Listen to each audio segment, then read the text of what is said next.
Oi, pessoas! Meu nome é Thomas. Meu nome é Petícia. E nós somos do IG Literário T.Eu Li. Exatamente. E desde já pedimos aí, curta o vídeo, né? Compartilha com os amigos, se inscreve no canal e faça uma visita pra gente lá no nosso Instagram, T.Eu Li. E nos segue lá porque é muito conteúdo legal sobre livros em geral, né? E sobre cultura e alguns outros pontos legais que curtimos. E exatamente. O livro de hoje é... O livro de hoje é um livro que eu particularmente amo muito, que é Ben Carson. Seu livro preferido, né? Roda a vinheta.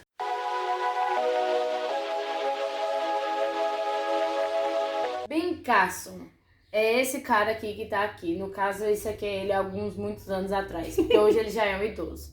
Mas a história desse livro é uma história maravilhosa. Para quem não conhece, nós vamos estar falando um pouquinho sobre o livro, sobre nossas opiniões pessoais sobre o livro, falando tudo, literalmente tudo que acontece no livro, que também tem um filme.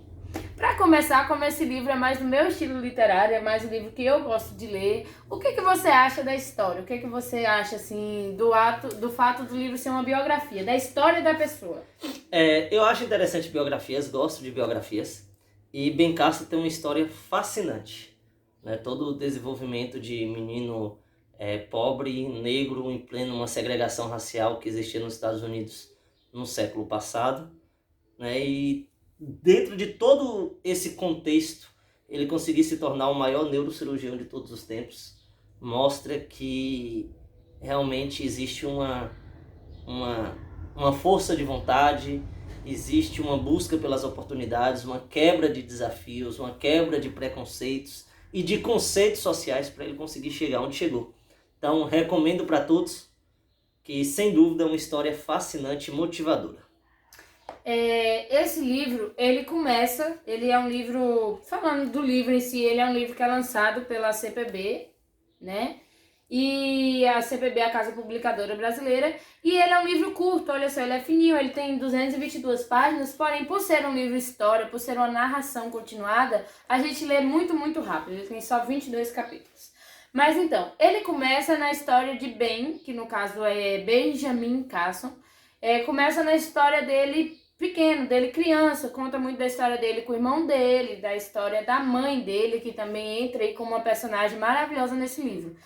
Porque a mãe dele, ela trabalhava muito para poder cuidar dos filhos e tal, por causa da escola. Só que eles sempre se achavam muito assim, burros. Ele chega a usar essa palavra, que eles se achavam burros, por causa que na escola eles não iam muito bem. Porém, a mãe sempre colocava eles pra cima e esse tipo de coisa. E uma curiosidade é que ela nunca falou pra eles, mas isso inclusive tem no filme. O filme se chama Mãos Talentosas, muito bom, tem na Netflix. E o filme também retrata essa parte de que ela não sabia ler. Só que ela não contava isso pros filhos, por causa que, não sei, ela tinha vergonha, ela achava que os filhos iriam achar ruim. E ela só falava que tinha problema de visão, que não tinha óculos. Eu vou além, é um exemplo. Se você acha que alguém não sabe ler, principalmente sua referência não sabe ler, isso te dá um comodismo no mínimo, né? Se a sua referência é alguém tipo muito top, a tendência é que você busque também ser muito top. Isso é uma questão bem interessante, né, e visionária da mãe de Ben Carson. Exatamente. E continuando a história, ele vai passar por altos e baixos. Só que não é como qualquer livro normal, porque normalmente os livros de história que são ficção, né, narração de ficção, acontece uma coisa muito ruim, mas a pessoa se reergue e tal. Mas como a história é real, acontece uma coisa boa, mas depois acontece uma ruim e vai nessa montanha-russa por muito tempo. O horrível de biografia é por causa que na maioria das vezes você não fica contente, você não pode brigar com o autor, você não pode brigar. É verdade. Essa é uma história que você pode, nesse caso específico não, mas mesmo se você quisesse, o final já foi, aconteceu de verdade, não tem nem como você querer mudar. Mas então, aqui mesmo no início do livro, aqui na capa, fala: um menino pobre que se tornou neurocirurgião de fama mundial. Como assim? Ele era muito subestimado na escola. Toda vez as crianças iam falar notas, ele sempre tirava notas baixas e aí ninguém ia muito com ele e tal. Mas ele começou a usar óculos. na época que a mãe ao invés de arranjar o óculos pra ela e tal, ela foi, se esforçou pra poder dar pro filho. E ele começou a dar uma melhorada. Ele começou, a mãe insistindo muito, a mãe proibiu ele falou bem assim, que só poderia assistir filme poucas vezes, assistir esse é o ponto que eu quero coisas falar, né? poucas vezes por semana e que tinha que ir muito pra biblioteca. Ele sofria bullying na escola pelas suas notas, né? Chega o ponto... Não, pela cor sem dúvida, porque ele vivia num período de segregação racial e daqui a pouco nós vamos tratar de racismo dentro da história de Bencasso. Mas ele sofria bullying pelas notas, né? E ele chega ao ponto de falar para a mãe que ele era burro, que ele não ia conseguir nada. E é bem interessante a frase que ela costumamente falava para ele, que ele podia fazer tudo o que as outras pessoas faziam, só que melhor. Exatamente. E é interessante esse aspecto, porque a influência que os pais têm sobre as crianças é muito grande. E quando ela depositava toda essa esperança e toda essa força para o filho, ela conseguia tirar ele desse pensamento de eu sou incapaz, eu não consigo, eu não posso, para o pensamento de eu posso, eu consigo. O que faltava era um direcionamento de como conseguir. E isso ela fez, mesmo não sabendo ler, né? Tem a situação onde ela vai trabalhar na casa de um rapaz muito influente, e que tinha uma biblioteca gigantesca, né? Tem tanto relato no livro quanto no filme. O filme é bem legal, que mostra uma biblioteca fascinante. Se existe inveja, senti daquela biblioteca, tá? Porque é muito top. E tem aquela pergunta, né? Olha, você já leu todos esses livros? Quase todos. E a gente precisa parar para analisar que conhecimento é um negócio que ninguém nos tira, né? Conhecimento adquirido é algo que é seu para sempre. E quando ela proíbe ele de assistir televisão, é bem engraçado, porque ela fala, você vai escolher 2 programas por semana. Como assim, gente? 2 programas por semana, né? E ele vai dedicar-se a ler. E quando ela coloca prazos, ou seja, você tem lá que ler 2 livros por semana. Tem livros que você lê até 3, 4 na semana. Mas tem livros que uma semana você não lê. Então, assim, quando tem essa colocação 2 livros por semana, significa que você vai ter que estudar muito, você vai ter que se dedicar muito. Você vai ter que se colocar nessa questão, né? E isso é bem interessante. Olha só. E aí a gente vai ter toda a questão de começar a criar um hábito de leitura, né? Ele vai começar no começo. Para vocês que não têm o costume de ler, comece de pouco a pouco, estabeleça metas, coloque ali, né, 10 páginas, 15 páginas. Daqui a pouco você coloca por hora, né, 1 hora, 2 horas, 3 horas. Daqui a pouco você está lendo vários e vários livros, né, por mês, por semana, por quinzena. Tudo começa com a criação de um hábito e isso acontece na vida de Ben. E ele vai criar o hábito de leitura e, muito além, o hábito de estudo diário. Depois que esse hábito é criado, várias coisas começam a mudar na vida dele, começando pelas notas. Exatamente. Ele se tornou um dos melhores alunos em matemática, depois disso. Só porque você falou disso, tem um textinho, esse trechinho bem pequenininho aqui, uma citação desse livro que diz o seguinte... Lendo tanto, meu vocabulário automaticamente melhorou juntamente com minha compreensão. Logo me tornei o melhor aluno de matemática quando lidávamos com problemas de narrativas. Ele falando do quanto que a leitura ajudou. E aí, dali, eles foram morar em outro local, onde ele foi para uma outra escola. Só que nisso, ele já estava um pouco maior. E por ele estar maior, ele agora já foi outro tipo de coisa que influenciou. Já foi a influência de amigos, né? Ele conta a história de que ele foi muito influenciado pelo lado ruim. Ele começou, inclusive, não tratar mal, mas assim, a própria mãe, a relação deles piorou por causa da influência de amigos ruins nesse caso. E tem um capítulo nesse livro que é falando sobre esse temperamento dele. Ele tinha um temperamento assim muito explosivo. Do nada ele e queria resolver do jeito dele e ele ia pra briga e tal. E isso a gente pode...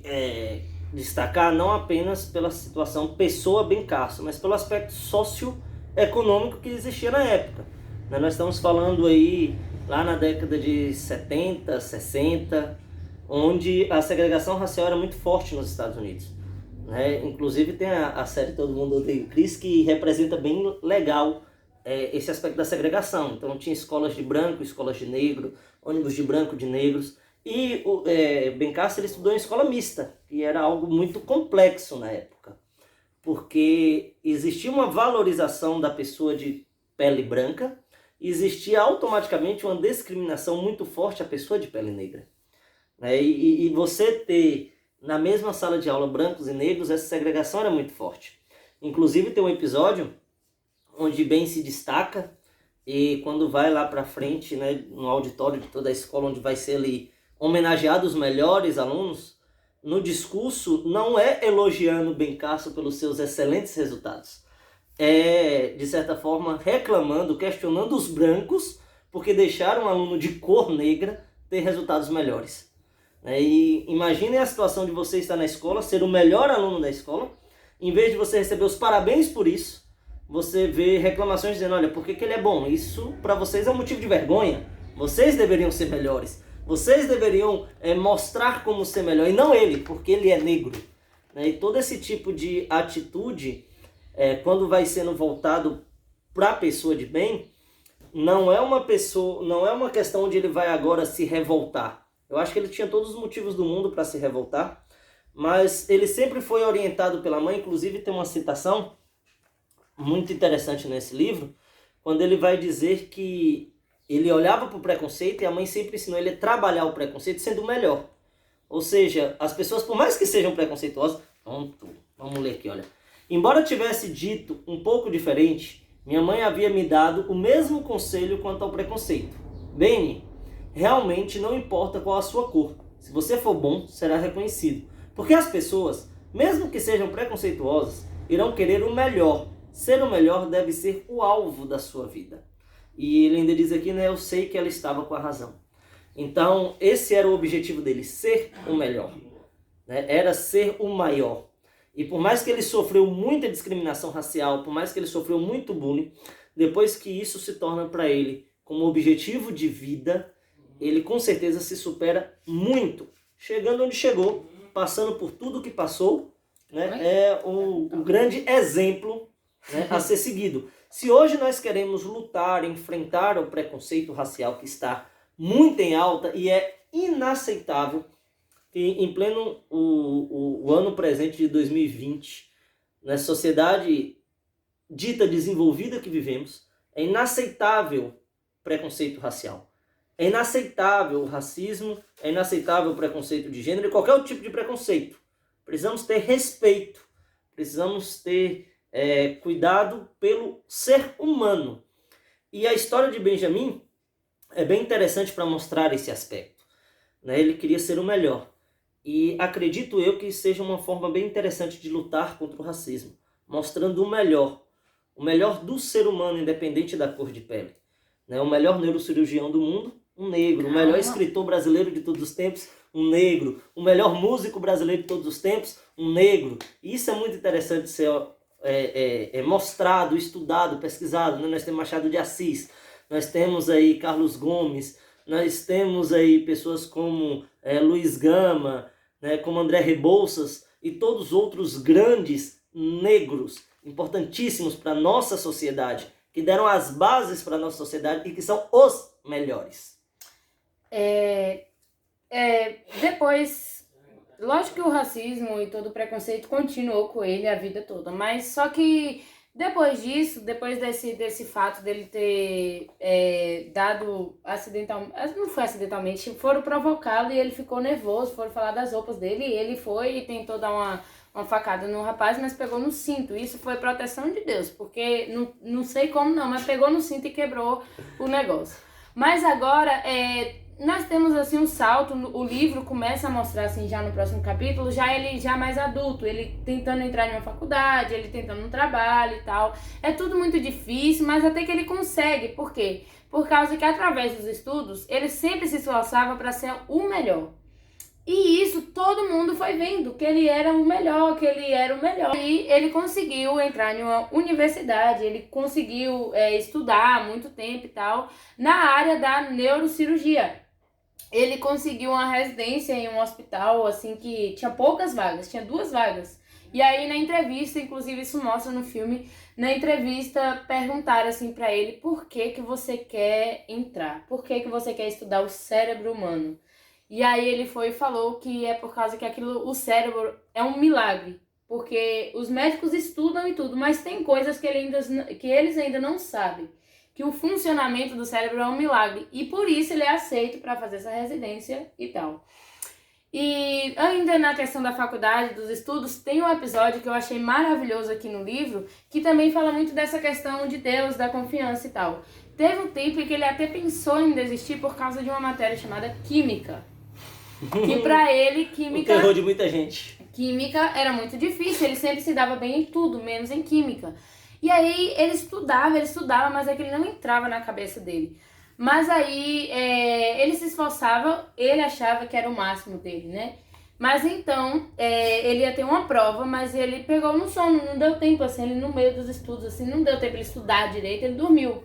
E ele teve um sonho muito estranho, que é retratado, que foi o sonho que ele foi e ele estava na sala de aula e tinha uma pessoa escrevendo no quadro várias fórmulas químicas, vários resultados químicos, várias coisas assim, bem nada a ver lá.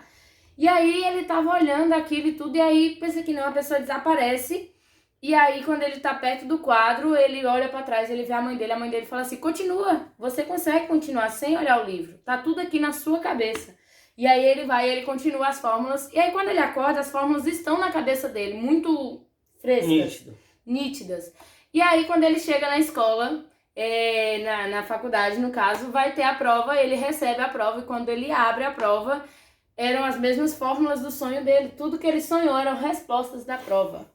Isso é um milagre, é uma questão ele fala a todo momento de muita confiança em Deus.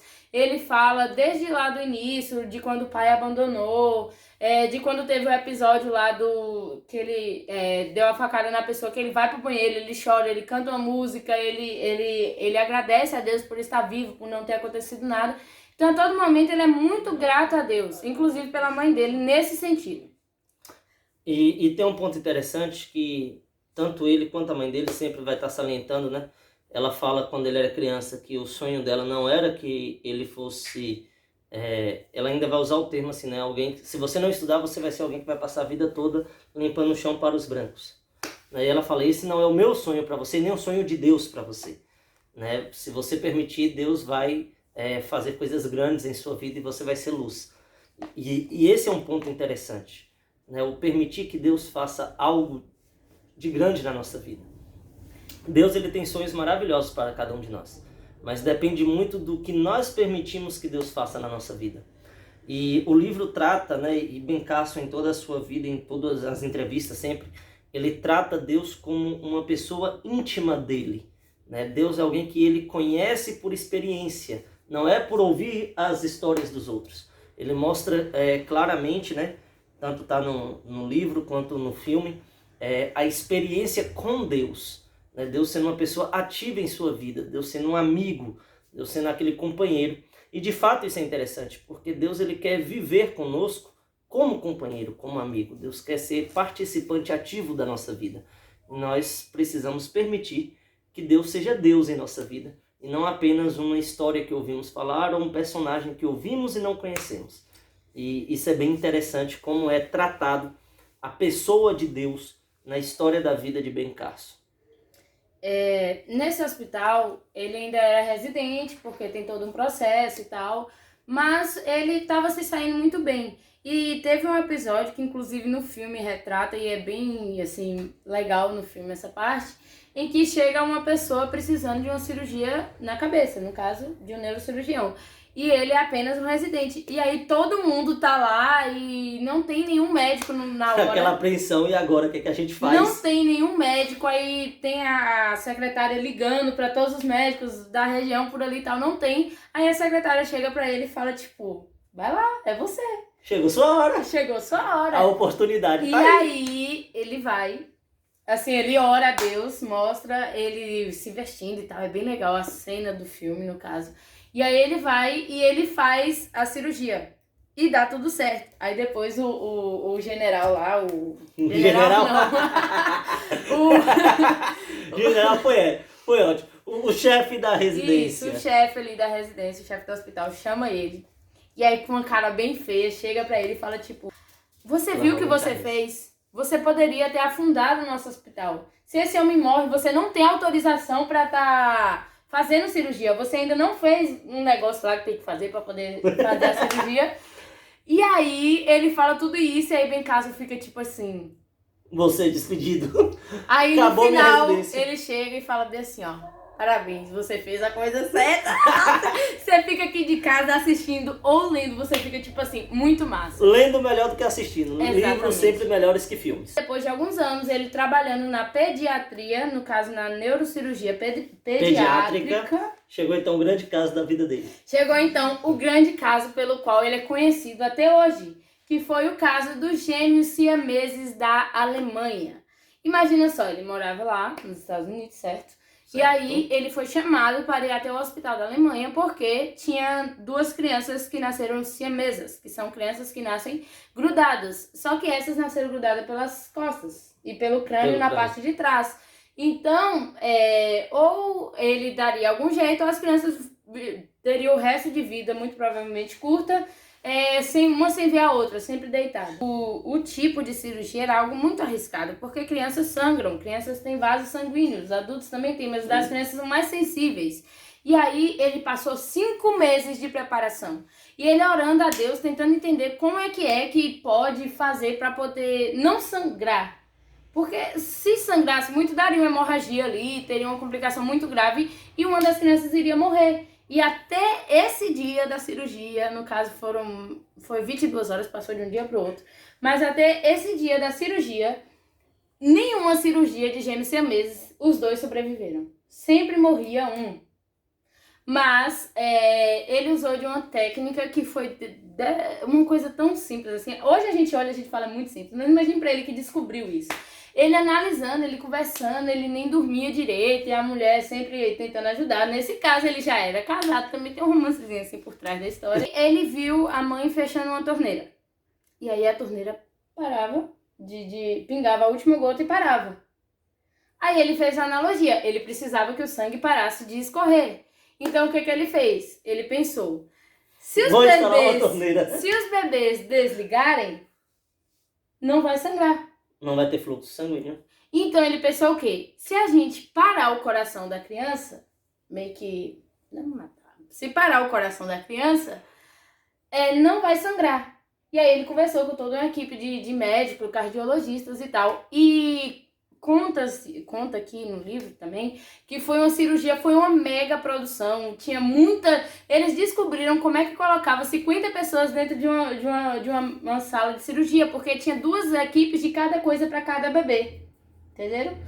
Porque, entendam, no caso ele deixa bem explicadinho que se desligar por 1 hora mais ou menos o coração da criança, quando for voltar, pode dar tudo certo. Lógico que tinha todo o aparato e tal, resfriar o sangue e tal. Certinho. Mas ele só tinha 1 hora. E na hora que tá tendo a cirurgia, gente, você fica apreensivo nesse livro pra poder você descobrir o que é que acontece, né? Você fica tipo assim, tá rolando a cirurgia, foram 22 horas de cirurgia. Imagine só, é muito tempo ali em pé fazendo a cirurgia e tal. Bem cansativo. E aí tinha a equipe que cuidava, cardiologistas, tinha a equipe de cirurgia plástica, porque depois tinha que reconstruir todo o tecido ali da cabeça das crianças e tal, pra poder separá-las. Mas não é engraçado não, mas só que é importante notar. Né, a gravidade da situação em que ele se coloca como assim, olha, eu estudei, me preparei, né, e assim, meses de preparação para essa cirurgia específica, meses de pesquisa, de ensaio, e se eu errar agora já era, né, morre os dois. Então Exatamente. É bem complexo. E aí, para o bem de todos, para a felicidade de todos, ele consegue separar os bebês. E aí os médicos correm para poder costurar, para poder fechar tudo direitinho.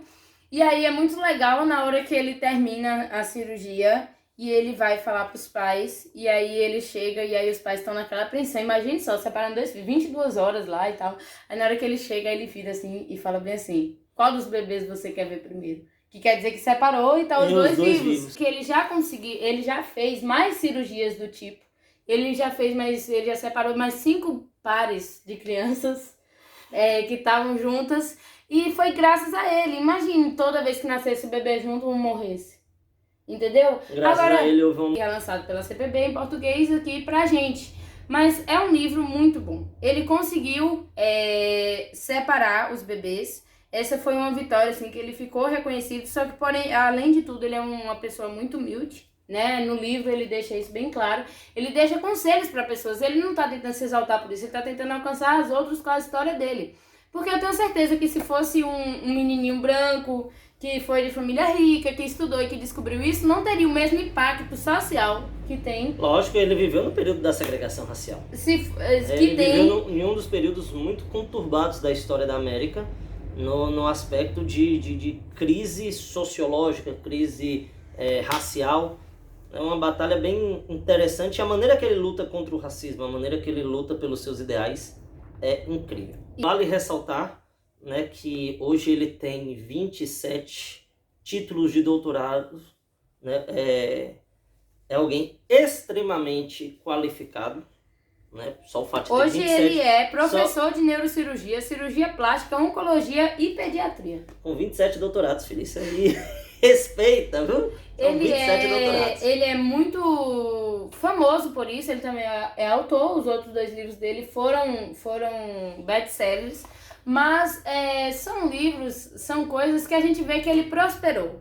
E né? ele também tem uma carreira política nos Estados Unidos, né? Exatamente. Hoje ele faz parte do governo dos Estados Unidos. Ele é ministro de alguma coisa lá. Mas para vocês verem que é uma pessoa que ficou conhecida e que conseguiu, que teve uma infância difícil, que teve teve tudo para ter uma vida não muito boa, para ter um futuro traumático, assim. O pai deixou, a mãe não era estudada, sofreu bullying. Hoje é bullying, naquela época acho que nem tinha esse nome, né? Na escola e tal. Muito preconceito racial. Mas eu quero parafrasear a mãe dele.